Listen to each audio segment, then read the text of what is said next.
Hey girlfriends, and welcome back. I hope you all had a wonderful week. Yes, we have moved back to Sundays. I feel like this is the best time to set the tone for your week. It's a good day to unwind and really just sit back, relax, and enjoy, the conversation. So I'll start off by saying that this week has been really, really heavy between the news of this domestic violence case that ended with the death of a 7-year-old. It just kind of got me thinking, like, we don't talk often enough about certain things, and that is the topic of domestic violence as well as asking for help.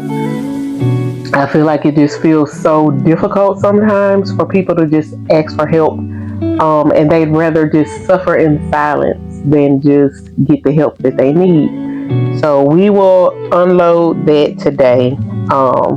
And because I feel like sometimes, you have to break up the heaviness of life, we will end on a lighter note with some of my favorite self-care products and body care products that I use now that I'm navigating all these life changes at the age of 40. Well, I'm 41 now, but in these 40s that I feel like we just never talked about often enough.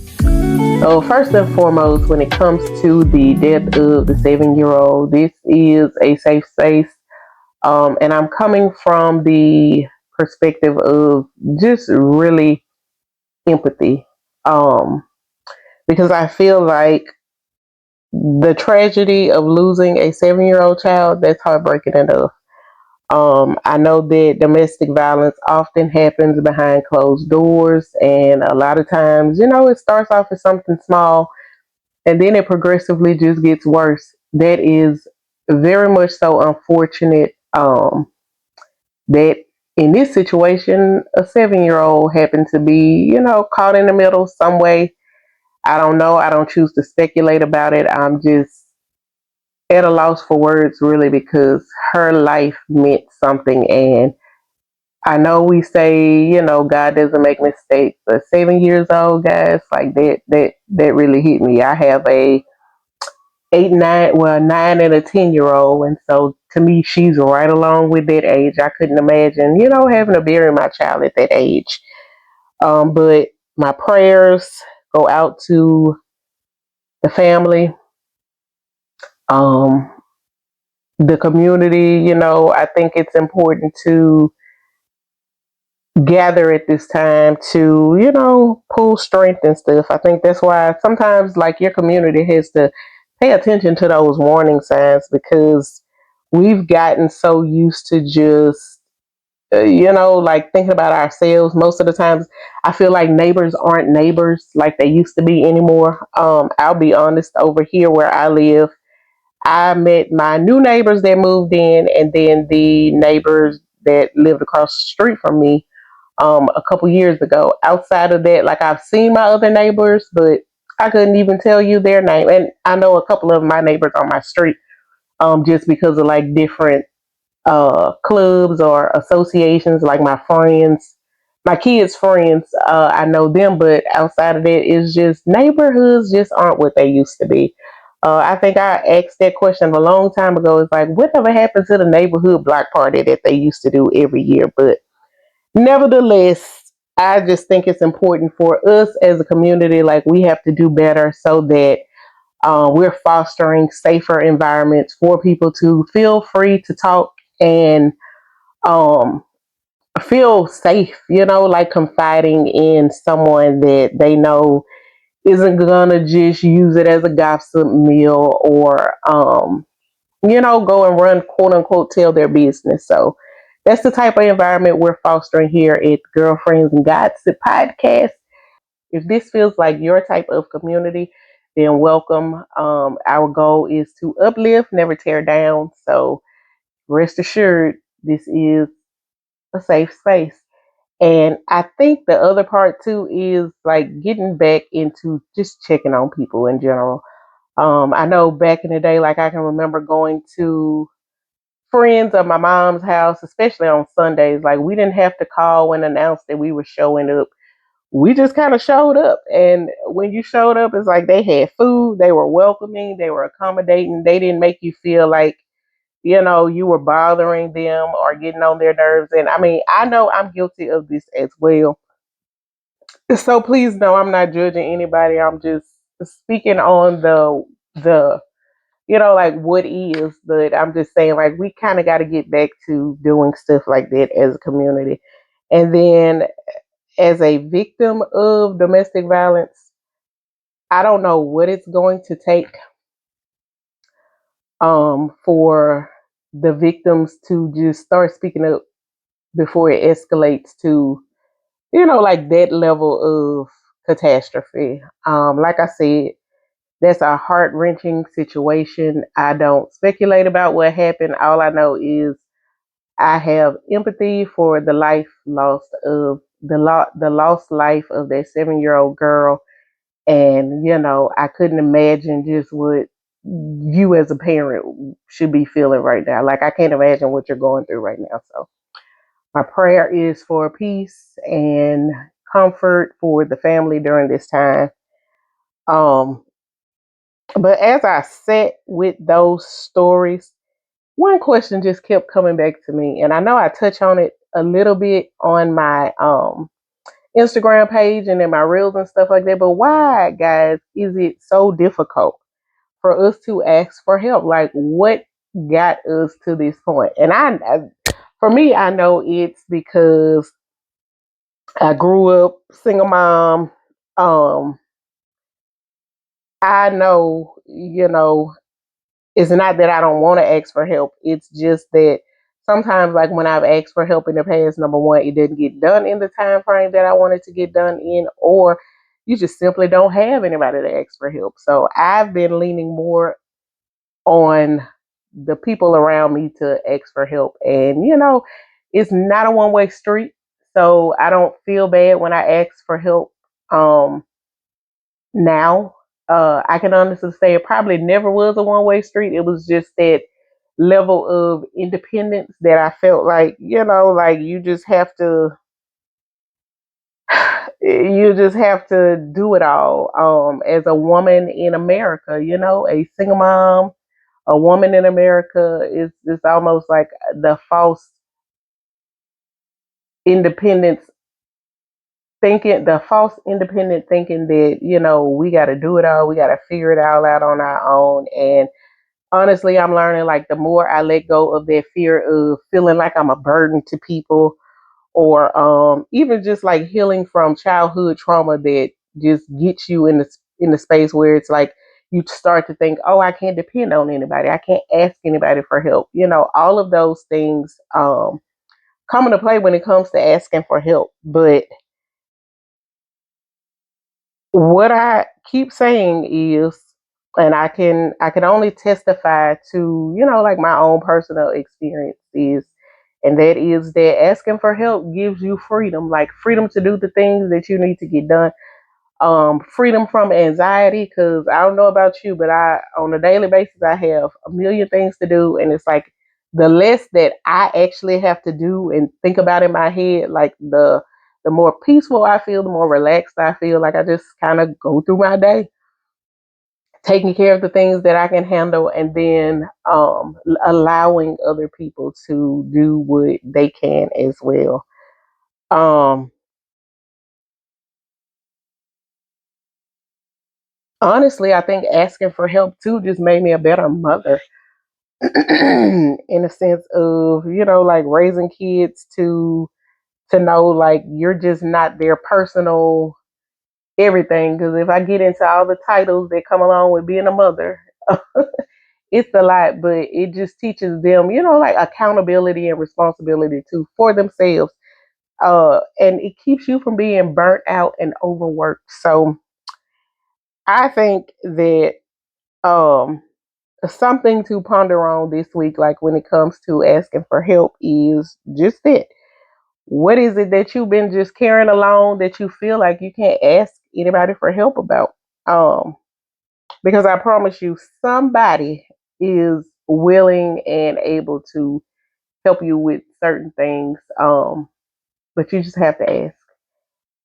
And that means you got to get out of your own head and just be willing to say, you know what, pride aside, it is not a show of weakness. It is not um, feeling like you dropping a ball or that you even have to have everything together. It's literally just accepting that, hey, it's okay to allow somebody to help me and to allow people to do certain things for you. And a lot of times we would do it for other people. So it's like, why can't we just accept people doing that for us? Now, I have to lighten the mood because I know the beginning was really, really heavy. Um, I know I talk about it a lot, the soft life in my 40s, what that looks like. That included some healing. And for me, it's a lot of just items that I use and then uh, things that I do too. Number one, y'all know I am a uh, advocate of health. And so that includes exercising. And I'm telling you, the sooner you can pick up a consistent behavior for exercise, mentally, you'll instantly feel better. I'm not saying that exercise is the miracle drug, but what I'm saying is it definitely is the miracle to mental health crisis that we are going through throughout this country. It gets you. I know a lot of times when I'm out exercising, like I can talk through situations or replay events that have happened, so that I'm not just reacting to things, that'll only make situations worse. um Overall health, just longevity of life. I'm not saying that certain freak accidents don't just happen, because they do, but I'm not trying to help death alone here. I want to be here for as long as the Lord says I need to be here, and I am going to do everything within my power to make sure that I help that situation along. And then too, I think in your 40s, like your body has just gone through so many changes. I've had four children, all delivered by C-section. So, my body isn't what it was at 18, 20, even 25. So, your skin changes, your hair changes. I know everybody knows like I have a healthy grade of hair, but child, these edges and around it's like super, super thin. And I don't feel like I have like super thick hair, but I can definitely, tell the difference in my hair now. Like I feel like it needs more moisture than ever before. My skin needs more moisture than ever before. So I'm just learning, what works for me.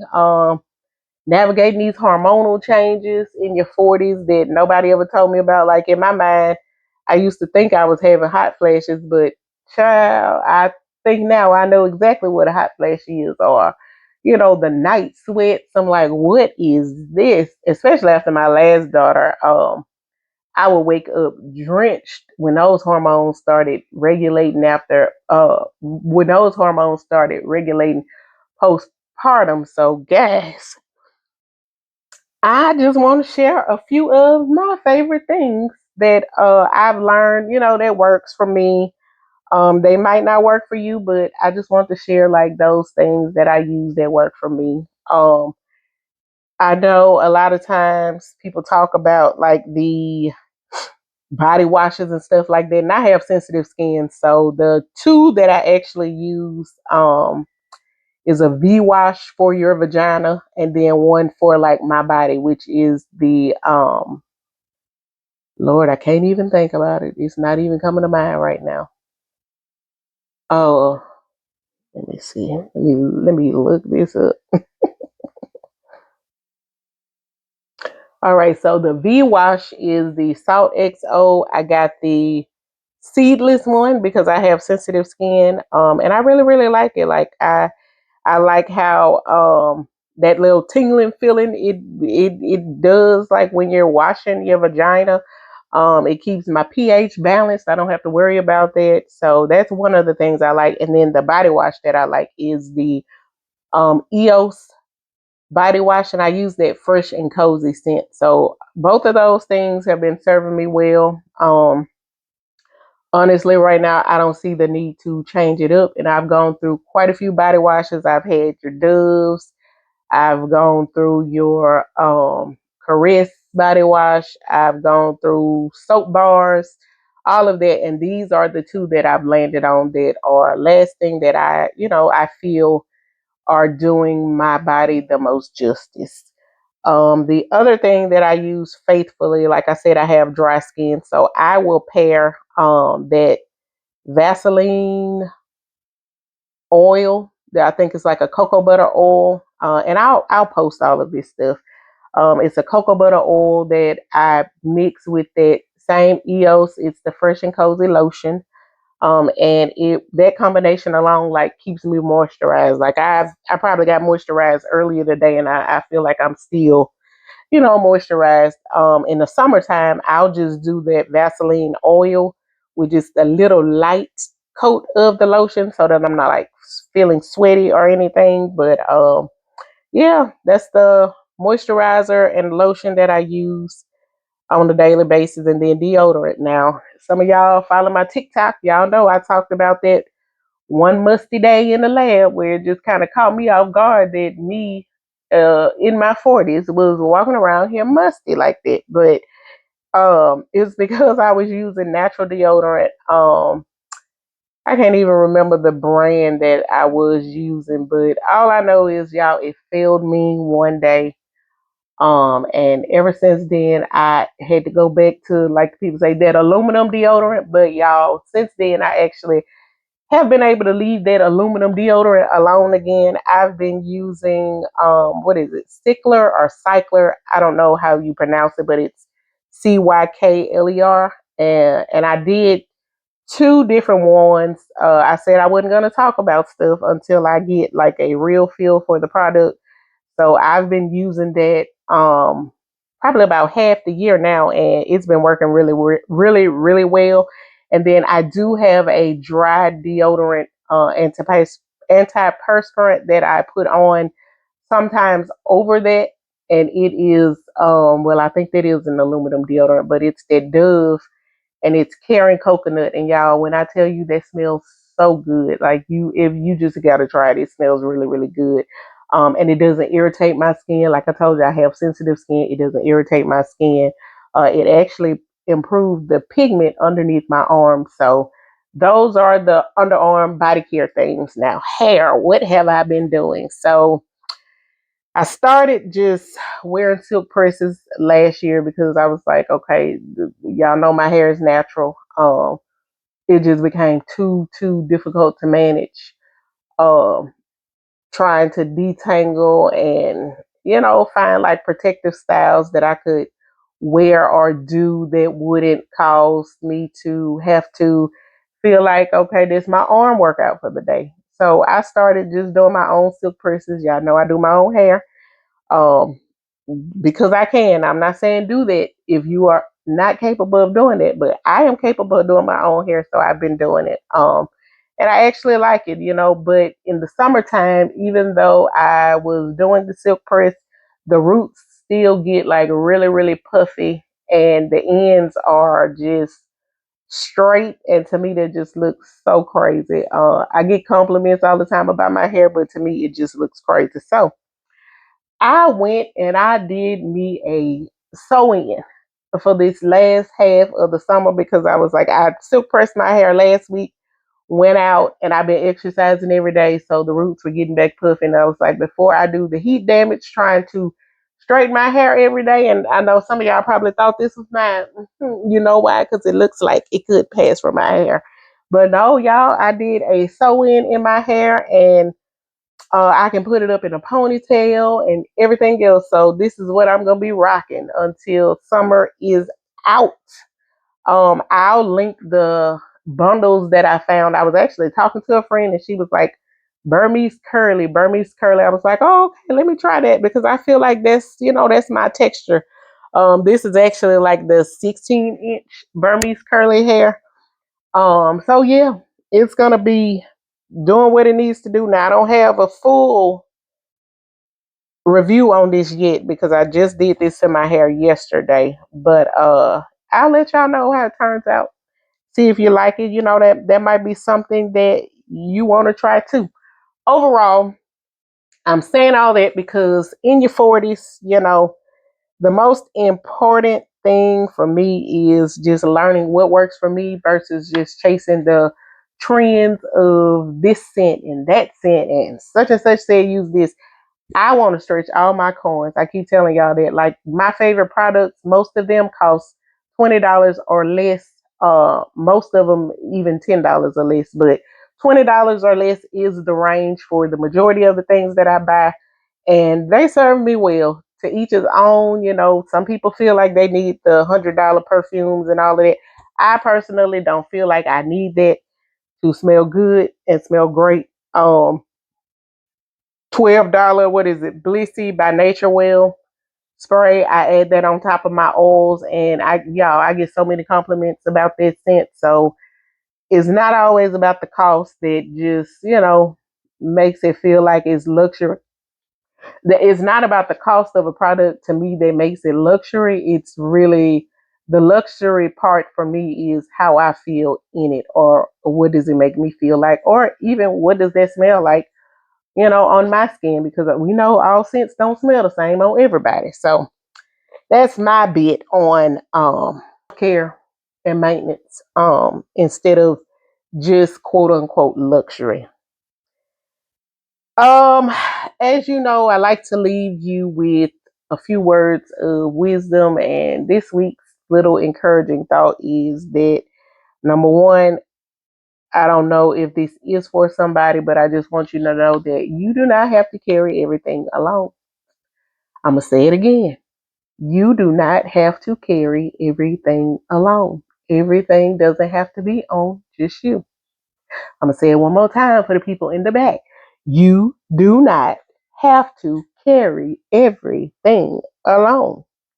Whether it's asking for emotional support, accepting help from your kids, or just simply giving yourself permission to take better care of yourself.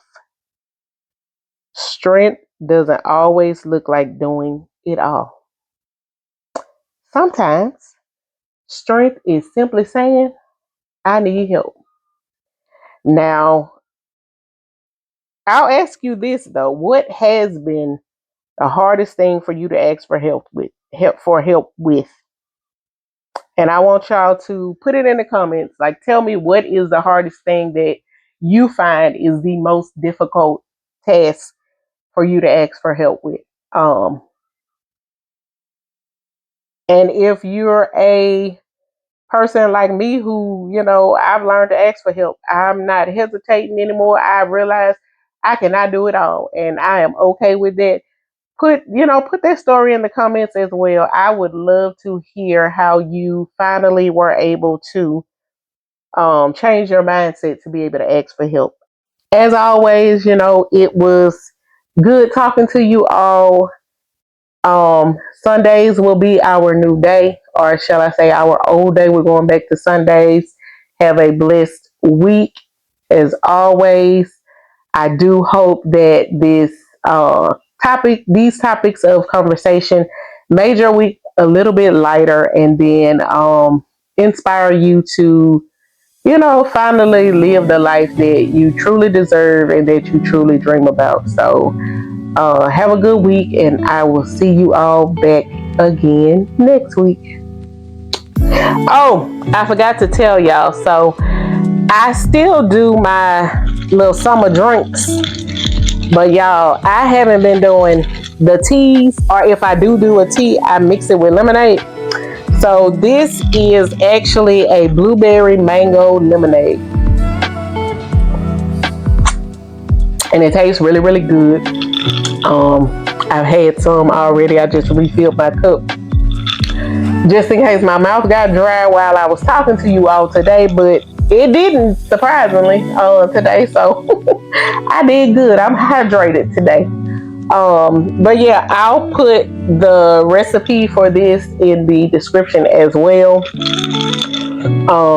I feel like it's a nice little cool summer beverage that you can easily make. I'll do the extended version where it's, I call it my overachievers who want to make their own purees, or you can go and purchase the purees. I do both. Sometimes I use frozen fruit with a little honey or sugar to make my puree. Strain it, boil it to make it thicker. And then other times I go and I buy that premix syrup that they have. I've bought the blueberry, the mango, and the strawberry flavors, and they work just as well. They making this a lot quicker. And then country time lemonade. That's the mix. Or you can do fresh lemons. It's your world. We're just living in it. But yeah, I wanted to talk about the drink this week because y'all know I love me some good tea and some great lemonade. So enjoy the rest of your evening. Get you some good rest, and see y'all next week. We're gonna set the tone for the week. Good energy, positive vibes, living life to the fullest every single day as if it were your last. That's been my motto for quite some time, but now I am truly living it. So be blessed. See you all again next week.